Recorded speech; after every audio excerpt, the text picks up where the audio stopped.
They say your wedding day is supposed to be the happiest day of your life. For me, it was the day I discovered the two people I trusted most in the world had betrayed me in the worst possible way. My name is Marcus, I'm 29 years old, and this is the story of how I almost married the wrong woman and how my own brother destroyed our family. It was supposed to be perfect. Sarah and I had been together for 4 years, high school sweethearts who made it work through college and into our careers. Everyone said we were meant to be together. Our families loved each other. Our friends shipped us. We were the couple everyone wanted to be. The wedding was planned for a Saturday in June. Garden ceremony, reception at a country club, honeymoon in Greece. We'd been planning it for 18 months. Every detail perfect. Every moment imagined 1,000 times. The Thursday before the wedding, Sarah had her bachelorette party. Vegas trip with her bridesmaids. I wasn't worried. Sarah wasn't the wild type. She'd probably have a few drinks, maybe dance a little, be home Sunday exhausted but happy. I had my bachelor party the same night. Local thing. Just the guys, some drinks at a bar, nothing crazy. My brother Jake was my best man. He'd been acting weird for weeks, distant and stressed, but I figured he was just busy with work and best man duties. Friday morning, I woke up hungover but happy. One more day until I married the love of my life. I was at my apartment, packing the last of my things to move into the house Sarah and I had bought together. My phone rang. It was my best friend Tyler, one of my groomsmen. "Marcus, we need to talk," he said. His voice was serious, strained. "In person, right now." "No, it can't wait. I'm coming over." "Don't go anywhere." He hung up before I could argue. 20 minutes later, he was at my door. He looked like he hadn't slept. His face was pale. His hands were shaking. "Tyler, what's going on? You look like someone died." He walked past me into my apartment, pulled out his phone, and sat down on my couch. "You need to see something. And I'm so sorry, man. I debated all night whether to show you this, but you deserve to know before tomorrow." "Know what?" He held out his phone. On the screen was a video. It took me a second to understand what I was looking at. A hotel room. People in the background, music playing. A bachelorette party. And there, in the center of the frame, was Sarah, kissing someone. Not a peck, a full, passionate kiss. Her arms around his neck, his hands on her waist. "Last night," Tyler said quietly. "Vegas." One of the bridesmaids posted it to her private Instagram story. She deleted it after like 10 minutes, but I screenshot it. "Marcus, I'm so sorry." I stared at the video, feeling like I was going to be sick. Sarah. My Sarah. The day before our wedding. Kissing another man. "Who is he?" I asked. My voice didn't sound like my own. "Play it again." Tyler hesitated, then replayed the video. I watched more carefully this time, trying to see past the rage and hurt. The lighting was dim, but something about the guy looked familiar. The way he moved. The shape of his shoulders. "Pause it," I said. "Right there. Can you zoom in?" Tyler zoomed in on the man's face. It was blurry, but I could make out enough features. And suddenly, my blood ran ice cold. I knew that face. I'd known it my entire life. "That's Jake," I whispered. "That's my brother. That's my brother." My voice was rising now. "That's my fucking brother kissing my fiancée the night before my wedding." I stood up, started pacing. My mind was racing. This had to be a mistake. It couldn't be Jake, my brother. My best man. The person who'd stood next to me through everything. But the more I looked at the video, the more certain I became. The tattoo on his forearm. The way he held himself. That was Jake. "Send me that video," I said to Tyler. "Right now." "Marcus, what are you gonna do?" I don't know, but I need to see this for myself. After Tyler left, I sat alone in my apartment, watching that video over and over. Each time, I saw more details that confirmed it. The watch Jake wore. The shirt I'd seen him in before. It was him, no question. I tried calling Sarah, straight to voicemail. She was probably still in Vegas, sleeping off her hangover, completely unaware that her entire world was about to implode. I tried calling Jake. Same thing. Voicemail. So I sat there, in my apartment, surrounded by boxes and wedding presents and tuxedo bags, trying to process the fact that my fiancé and my brother had betrayed me in the most devastating way possible. The wedding was tomorrow. All our family was in town. 200 guests. A venue. A photographer. A caterer. Deposits paid. Vows written. Rings bought. And it was all based on a lie. Around 2 p.m., Sarah called me back. "Hey, babe. Sorry, I was sleeping. Wild night. How was your bachelor party?" She sounded so normal. So cheerful. Like nothing had happened. "We need to talk," I said. "When are you getting back?" "Flight lands at 6. I'll come straight to your place." "Is everything okay? You sound weird. Just come over when you land." I hung up before she could ask more questions. Then I tried Jake again. This time he answered. "Hey man, what's up?" "Where are you?" I asked. "At the hotel. Doing some last-minute best man stuff." "Why?" "Come to my apartment, now." "Now, Jake, we need to talk." There was a long pause. Then, "Okay. Give me 30 minutes. I spent those 30 minutes trying to decide what I was going to say." "How do you confront your brother about sleeping with your fiancée? How do you even begin that conversation?" Jake arrived first. He looked nervous when I opened the door. Guilty, even. Like he knew exactly why I'd called him over. "What's going on?" he asked, not quite meeting my eyes. "You tell me," I said. I pulled out my phone and showed him the video. I watched his face as he realized what he was looking at. All the color drained from it. His mouth opened, then closed. He looked like he was going to be sick. "Explain?" My voice was dangerously quiet. "Explain how you've been fucking my fiancé? Explain how you did it the night before my wedding? Explain how you looked me in the eye every day while betraying me? It looks like you're kissing Sarah, my fiancé, your future sister-in-law. What else could it possibly be?" "How long?" I demanded. "How long has this been going on?" He didn't answer, just sat there, staring at the floor.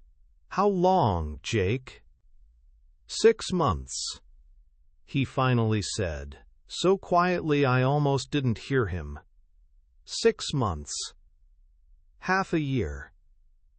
While we planned the wedding.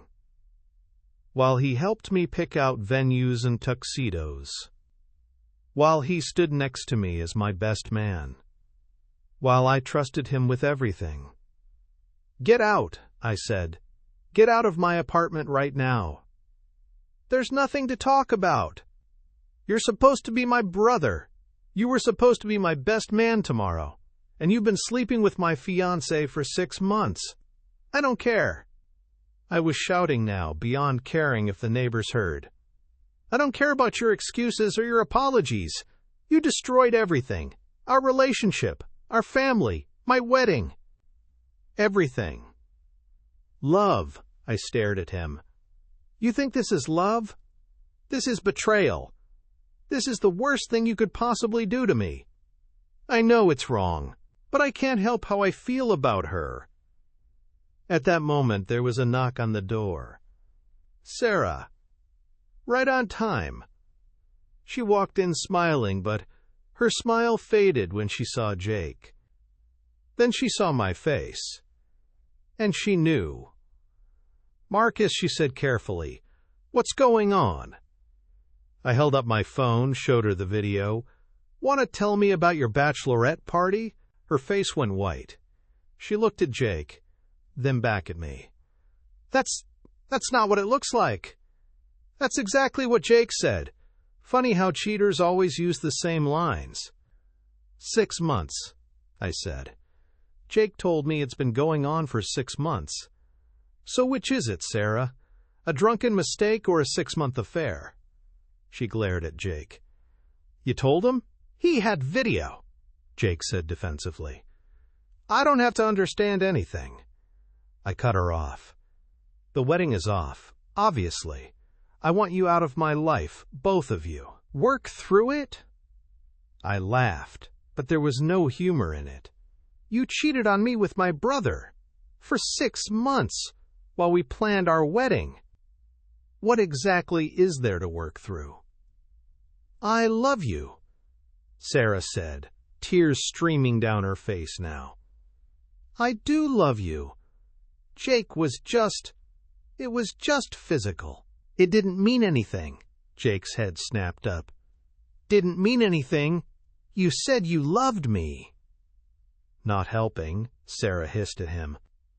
I watched them, these two people I'd loved and trusted, turning on each other now that they'd been caught.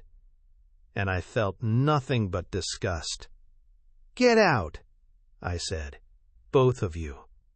I never want to see either of you again." Sarah tried to protest, but I just pointed at the door. Out. They left, together, which somehow made it worse. I stood in my apartment, surrounded by all the trappings of a wedding that would never happen, and tried to figure out what to do next. The wedding was tomorrow. Everyone was in town. My parents were at their hotel, probably getting ready for the rehearsal dinner tonight. Sarah's parents were here. All our guests. All our vendors. And I had to tell them all that it was canceled. Because my fiancé and my brother had been having an affair. I started making calls. First, my parents. That conversation was brutal. My mom cried. My dad was so angry he could barely speak.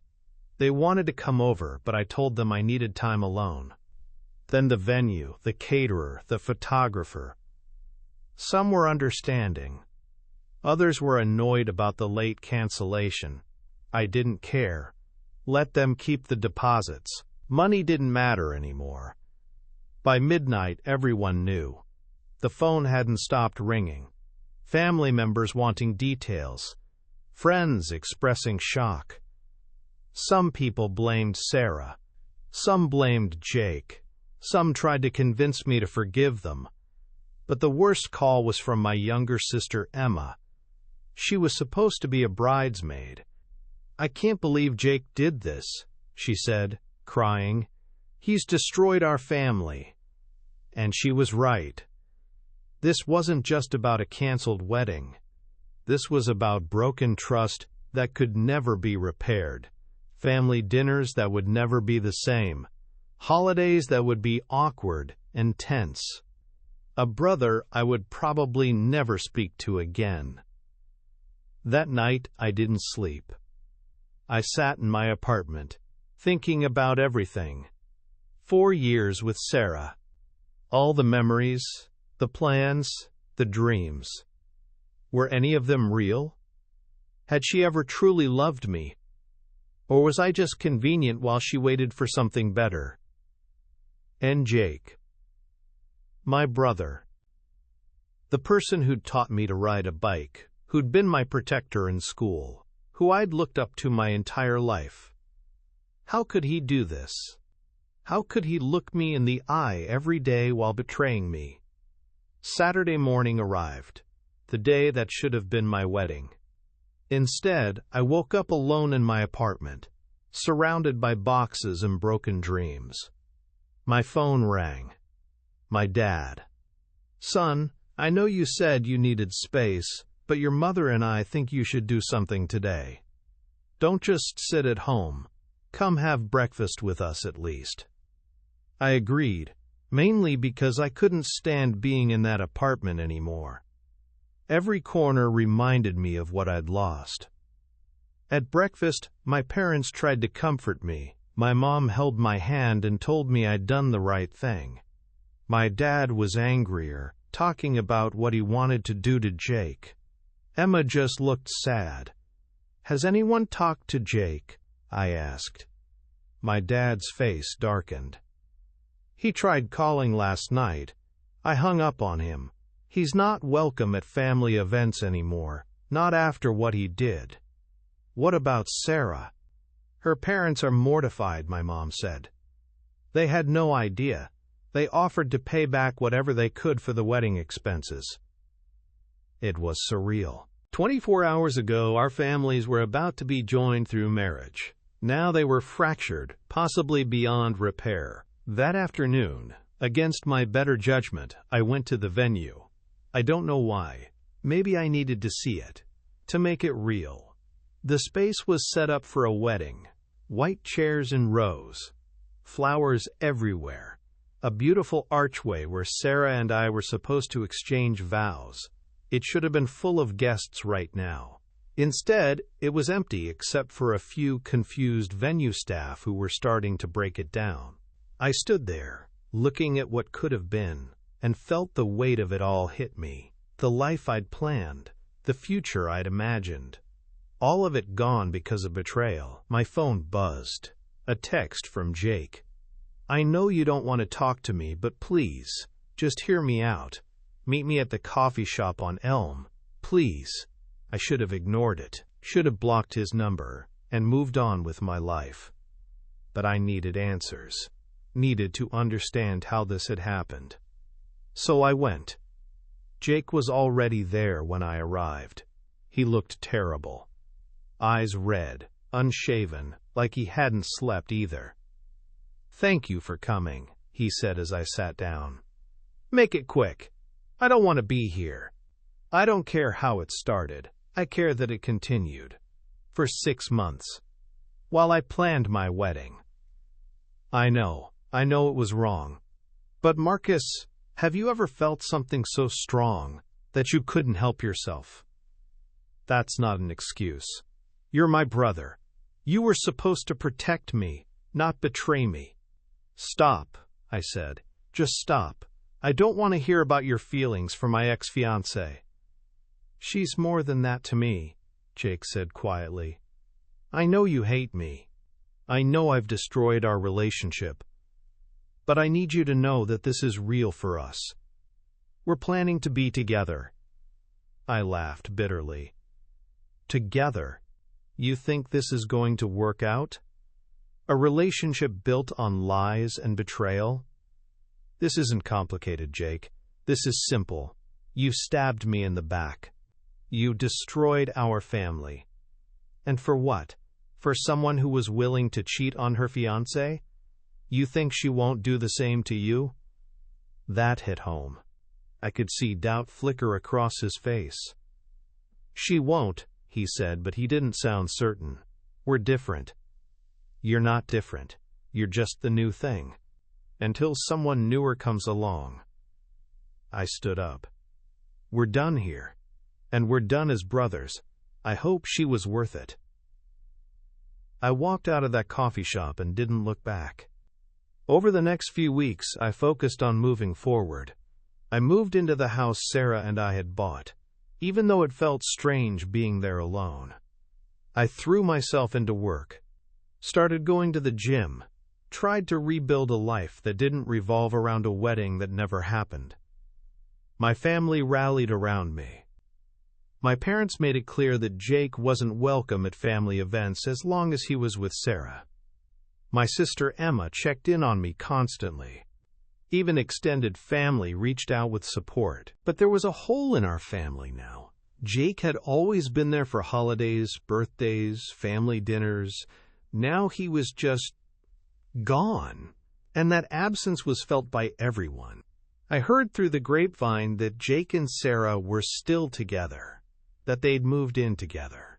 that they were telling people they were in love and didn't care what anyone thought. Part of me hoped they'd crash and burn, that the reality of a relationship built on betrayal would destroy them. But another part of me just wanted to stop caring entirely. About 2 months after the canceled wedding, I ran into one of Sarah's bridesmaids at a grocery store, Ashley, her best friend. "Marcus, hi," she said awkwardly. "How are you?" "I'm okay. You?" "Good. Listen, I wanted to say I'm sorry about everything. We had no idea what was going on between Sarah and Jake. It's fine, not your fault." She hesitated, then said, "For what it's worth, I think she made a huge mistake. Jake, too. They're not happy, you know. They fight constantly. The guilt is eating at them." I didn't know what to say to that. Part of me felt vindicated, but mostly I just felt tired. "I hope you find someone better," Ashley continued. "Someone who appreciates you. Sarah didn't deserve you." After she left, I stood in the grocery store, holding a basket of random items I didn't remember picking up, and realized something. I was healing. Slowly, painfully, but healing. The anger was still there, but it wasn't consuming me anymore. The hurt was still present, but it wasn't defining me. I was moving on. 6 months later, I was in a completely different place. I'd started dating again, nothing serious, just getting back out there. I'd made new friends through work and the gym. I'd redecorated the house, making it mine instead of ours. My family was still fractured. Jake tried to reach out a few times, but I never responded. My parents maintained their stance that he wasn't welcome. Emma said she ran into him once, and it was painfully awkward. I heard through mutual friends that Jake and Sarah had broken up. The relationship had imploded under the weight of the betrayal that created it. They'd fought constantly, neither trusting the other. It had ended badly, with both of them bitter and alone. I wish I could say I felt satisfied by that news, but I didn't. I just felt sad. Sad for the family that had been broken. Sad for the time that had been wasted. Sad for the trust that could never be rebuilt. The 1-year anniversary of the canceled wedding came and went. I spent it with friends, deliberately not thinking about what that day was supposed to be. And I realized that I'd made it. A full year, without Sarah, without Jake, without the life I'd planned. And I was okay. More than okay, actually. I was happy. Looking back now, I can see that canceling that wedding was the best decision I ever made. If I'd married Sarah, I would have eventually discovered the truth. Maybe after we had kids, maybe after buying a house together. Maybe after years of building a life that would have been even harder to untangle. The betrayal hurt. It still hurts sometimes, when I think about it. But I'm grateful I discovered it when I did, before I legally bound myself to someone who didn't respect me or our relationship. As for Jake, I don't know if I'll ever forgive him. Maybe someday. Maybe when enough time has passed that the anger has faded completely. But right now, he's still the brother who betrayed me. And that's not something you can easily come back from. If there's a lesson in all of this, it's that you should trust your instincts. Jake had been acting weird for months before the wedding. There were signs, small things, that didn't quite add up. I ignored them because I wanted to believe everything was perfect. But perfect doesn't exist. And when something feels off, it usually is. I also learned that some betrayals are unforgivable. Not because you're holding a grudge, but because the trust is so fundamentally broken that there's no way to rebuild it. Jake isn't my brother anymore, not in any way that matters. We share DNA and a childhood, but that's where it ends. But I did it, one day at a time, one choice at a time. And now, looking back, I'm proud of that younger version of myself, who found the strength to walk away from something that was so clearly wrong. These days, I'm dating someone new. Her name is Claire, and she's nothing like Sarah. She's honest, direct, never plays games. We're taking things slow, and I'm okay with that. I'm not in a rush to get married anymore. Not rushing to build a life with someone until I'm absolutely certain they're worth building that life with. My family is slowly healing too. We don't talk about Jake much anymore. It's like he's become this taboo subject, the brother who isn't mentioned. Maybe that will change someday. Maybe there will be some reconciliation. But for now, this is how it is. So here's to canceled weddings and discovered betrayals, to families that fracture and hearts that heal, to learning who people really are before you bind yourself to them forever. And here's to second chances, new beginnings, and the courage to walk away from what's wrong in order to find what's right. If you're reading this and you're going through something similar, know that it gets better. Not immediately, not easily, but eventually. You'll wake up one day and realize that the person who betrayed you doesn't matter anymore, that you've built a life without them, and it's better than the life you had with them. Trust takes years to build and seconds to destroy. Choose your people carefully, and when they show you who they really are, believe them. I believed Jake and Sarah when they showed me who they were, and I walked away. Best decision I ever made.